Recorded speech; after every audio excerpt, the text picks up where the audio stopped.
The word girl code sounds simple. I mean, we've heard about it all our lives. We've had conversations about it. We've accused friends of breaking the girl code. We've applauded other women for keeping the girl code.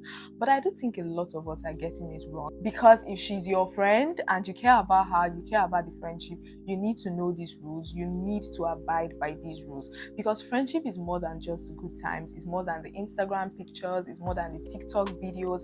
It's more than just going out. Let's talk about girl code in female friendships. You should inherit a friend's beef under two conditions. You're very blunt, but you've not told your boyfriend that he has mouth odor when it comes to your friend. There's something called the sandwich method when you want to communicate something to someone. It's when you say one positive thing about the person, you say one negative thing, and then you say another positive thing on top. There are people who just love to see you suffer. They like it when you are going through things. They want to experience your pain. When they hear something is happening, they want to be there. You think they are there because they care about you, but they are actually there to get inside scoop. You welcome back to Debbie's Hive. You welcome back to Debbie's Hive. You welcome back to Debbie's Hive. Hey babe, welcome back to the channel. You welcome back to Debbie's Hive. I'm so happy to see you. How are you doing today? I'm feeling really excited for today's video because I just got my hair done, I just got my nails done, I got my lashes done. So I'm feeling really good. But you guys, today we're talking all about girl code. But before we even get into it, I have a question for you. Why do most women prioritize romantic relationship more than friendship?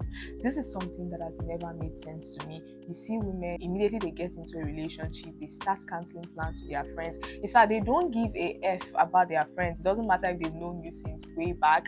They will literally ghost you until something is wrong with that relationship, and then they come crawling back. Please, if you're that type of friend, you have to stop it, because I just think that is the number one girl code you are already breaking. I'm not saying you should value your friendships more than your romantic relationships. I'm just saying you should treat both of them with equal importance. The same way your romantic relationship helps to keep you grounded, it's the same way your friendship helps keep you grounded. Now, I understand that some women or some girls are taught either directly or indirectly to prioritize romantic relationship as the main event in their life, because the goal is to get married, have babies, start a family, whatever. But I do think friendships are equally important, because come to think of it, most friendships, they last way longer than relationships. I mean, you remember that your home girl that you've known since kindergarten, you guys are still friends, you guys are still talking. How many boyfriends have you had since then? How long did those relationships last? When you were crying over the heartbreak, who did you run to?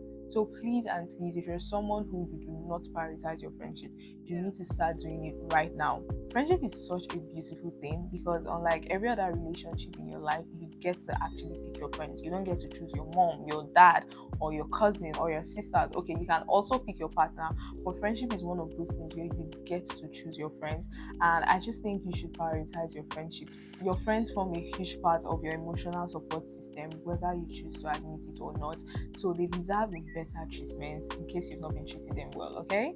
Let's go into girl code proper. Now, girl code is the unspoken understanding between women where they prioritize friendship, respect, solidarity. Girl code is how you maintain trust in your friendship. It's how you prove to your friends that you love them, you care for them, and you want them to feel emotionally safe with you. Now, I want to say girl code is not like a strict rule book. It's not something rigid where it's like, oh, you must do this, you must do that.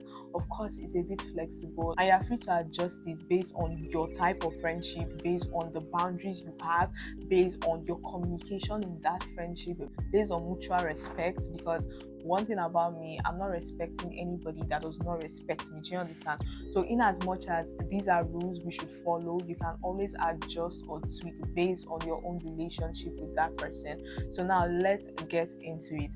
I'm going to share with you 7 girl code rules that I just think are super important. There are others that are important as well, but I think for this one, it's like non-negotiable. You cannot say that girl is your sis. You cannot say she's your friend if you do not keep any of these rules. First of all, let's talk about inheriting friendship gifts. I understand there are lots of conversation around inheriting friendship gifts. On one hand, there are people who think you should inherit friendship gifts, and on the other hand, we have people who think you have no business inheriting a problem that is not your own. Now, for me, I just think you should inherit a friend's gift under two conditions. One, it depends on the relationship you have with the person. For example, if you do something to my best friend or you do something to my sister, you might as well have done it to me. So I'm going to react more strongly to it compared to how I would react if you did something to an acquaintance, a friend, or someone I don't really care about. Number two, depending on the gravity of what has been done. Now, regardless of if the person you did this thing to is my best friend or my friend, if what you did is an abomination, if what you did is something that should be unheard of, I'm going to inherit that beef. I mean, not, it doesn't mean I'm going to fight you or I would, quarrel with you when I see you. It just means I'll start looking at you a certain kind of way. Because it's like, if you can do this to this person, it's only a matter of time before you do it to me. I've actually been in a similar situation where I was stuck between two friends. Now, initially, I didn't want to take a stand because it's like, if you listen to this person, you'd say, what this other person did is wrong. But if you listen to the other person, you'd see reasons with her and say, what this other person did is wrong. So at the end of the day, it felt like I didn't know what to do. And the issues they were having were, it's like, it was so serious. But after some time, I realized being neutral in that situation was honestly not helping matters. It wasn't healthy for the friendship. Now, before I even go further, I want to say, if you are ever in this situation, try to create peace between both parties. Three of you are friends, two people are fighting. Try and do everything you can to create peace. Let them know that, okay, the three of us were not together, this friendship did not stand. Try to do that. Do you understand? But if you cannot roll peace, something has happened. You cannot be neutral. I'm not saying fight the person, but you can speak up for the person that has been wronged.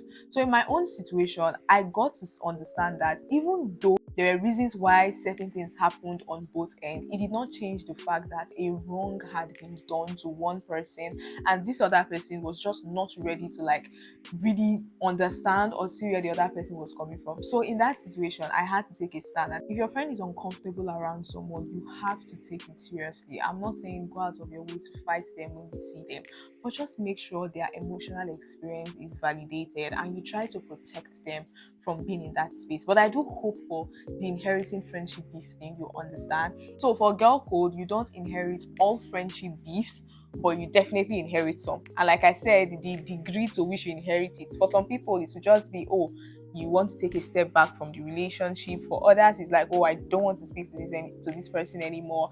I want to limit how we interact on social media. Secondly, communication. Communication is important in every relationship, including friendship. If you ask me, I would rather be someone who over communicates in my relationship than someone who does not communicate.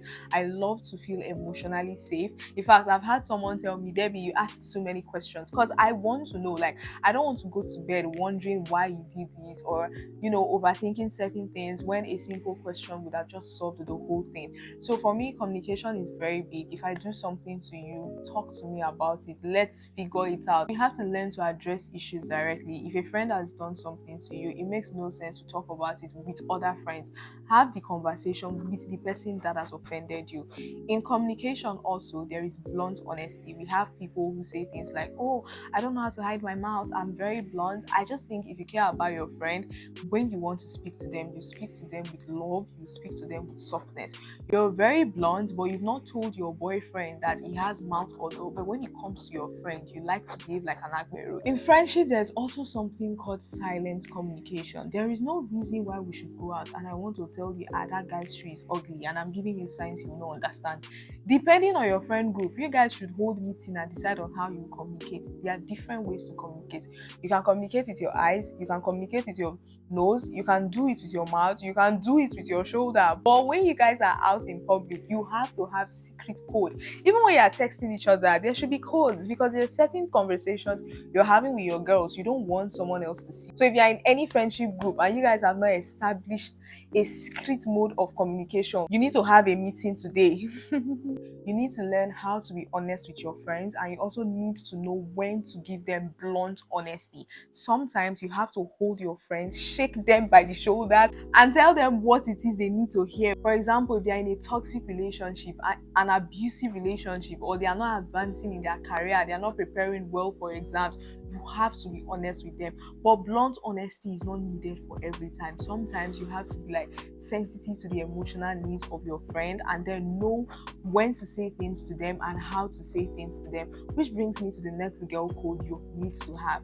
Number 3, you need to learn how to code switch. Know when your friend needs a shoulder to cry on and when she needs solution, and you have to learn how to be that person. I'm sorry, I know most times we tend to be one or the other. There are people who are more prone to giving solutions, and then there are people who are more like, okay, you can lean on me, I'm here to listen to you. But for you to be a good friend, you have to learn how to do both things, but most importantly, you have to know when to do it. Sometimes you just need someone to listen while you vent and talk about all the things that are going wrong in your life, and then some other times you need solution, you need answers. And in the same vein, if you have a friend who, whenever something is going on, she just wants to complain over and over again, she doesn't try to fix things, she doesn't look for solution, it is up to you as a friend to let her know that, okay, I've listened to you complain about this issue over and over again, it's time for us to fix it. There's something called the sandwich method when you want to communicate something to someone. It's when you say one positive thing about the person, you say one negative thing, and then you say another positive thing on top. For example, I want to complain about my friend who doesn't clean the kitchen when she cooks. I would start by saying, oh, I really appreciate the fact that, every day I get home from work, dinner is made. But can you please clean up when you're done? And by the way, that jollof rice you made yesterday was very sweet.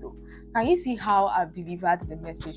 First off, I've shown appreciation. I've said something very good about what she does, which is you actually make dinner for me. Now, depending on how they share chores in the house, but by communicating to my friend that, okay, I appreciate the fact that you actually cook, but it's not nice that the kitchen is messy when you're done. But that jollof rice sweet, it just creates a soft landing for what I'm about to say. So learn how to communicate to your friends, know how to communicate with them. Number 3, boundaries. Same as all relationships, even in friendships, you have to respect boundaries. We all have different upbringings. We all grew up in a different way of life. There are some people, maybe they grew up in a big family, lots of siblings, and so they are used to sharing their things, sharing their clothes, their bags, their shoes. And there's someone else who does not like to share. It doesn't mean because you grew up in a home where they like to share, you now force this other person to become like you.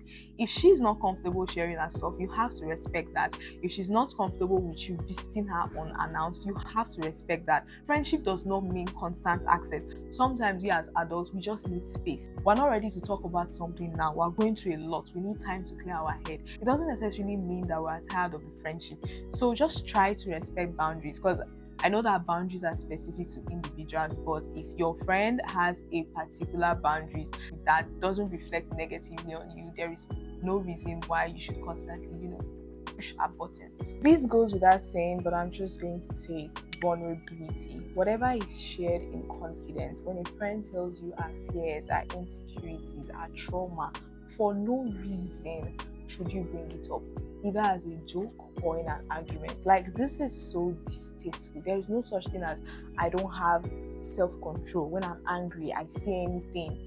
Learn to control your mouth. Something that is shared in vulnerable moments is not something you bring up. There are other things you can joke about. I understand that maybe depending on your friendship, that's why I said this girl code thing is not a strict rule book. Depending on the kind of friendship you have with that person. There are some people in their own friendship, there are no boundaries, there are no limits to the joke. You can say anything. If that's the kind of friendship you have, that is fine. But if you are not sure the kind of friendship you have, there is no reason why you should bring up that kind of behavior. We're having an argument. It's not the time for you to tell me that's why your mother wanted to abort you. From where to where? I don't know what number we are on, but learn to show up for your friends. Understand that we are adults, we are busy, but you have to show up for your friends. Show up in good times, show up in bad times. I have trust issues, so I'm suspicious when a friend only shows up in bad times. Because when I tell you, there are people who just love to see you suffer. They like it when you are going through things. They want to experience your pain. When they hear something is happening, they want to be there. You think they are there because they care for you, but they are actually there to get inside scoop. They are there to get inside information. So for me, it's like you can't do one and not do the other. If you want to show up for me in bad times, show up for me in good times as well. And then there are people who only want to show up in good times, when things are popping, when things are good. I also don't trust you, because when I'm down, you're nowhere to be found. So when you're showing up for your friends, show up correct. I know we're all busy, there is no time. But if a friend has expressed something to you, oh, they have an event coming up, there's something happening in their life, try to be there for them. That is an important part of girl code. You do not leave your girls hanging. You do not leave your girls without any support system. I think number 7, learn how to encourage help without forcing it. Sometimes the person you're talking to, they are not there yet. They cannot see what you're saying. They do not understand what you're saying. They do not know why you think they need to do what you want them to do. But it's your duty as a friend to be patient until they get there. Now, one very common thing abusers do to keep their victims grounded is isolation. They try to isolate them from everybody. So if you have a friend who is in an abusive relationship, you've done all you can, you've said everything, you've preached, and she has refused to leave that situation, that is not the best time for you to abandon her.